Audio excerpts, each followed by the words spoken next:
Здравейте, казвам се Мартин Ангелов Ангелов. На 20 години съм, в момента съм студент в Нов Български университет, изучавам политически науки. Аз не избрах точно Нов Български университет, той беше един от изборите ми, но беше повече като втори вариант. И интересното е, че аз исках да уча също в чужбина, както ти казваш, но не се бях подготвил достатъчно по английски език и се проявих на TOEFL тест.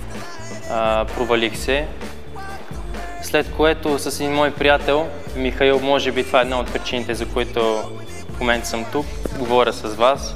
Не ми провървява в събота на TOEFL теста, но пък в неделя за сметка на това останах доста доволен от себе си.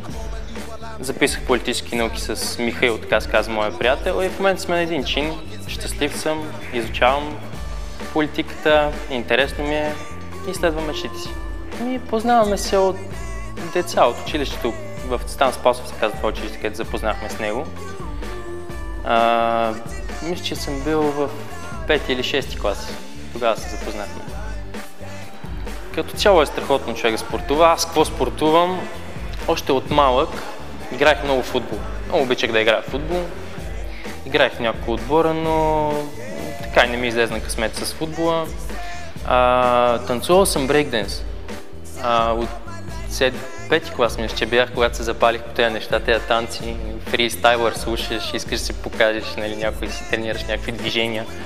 Интересно е, но спрях. Имах много травми в брейка и спрях заради това, заради контузиите. Има едно момиче, с което имаме взаимоотношения, но нещата са доста сложни така в момента. Нали, излизаме, вечеряме, но може би само това. За сега още нищо не е така сериозно. Според мен всеки човек си има заложено и добро и лошо, но като цяло гледам да бъда, нали, по-трудолюбив, приемлив към хората, като цяло да се усмихвам на живота, когато има трудни неща, да ги преглъщам и да поемам напред, да следвам мечтите си.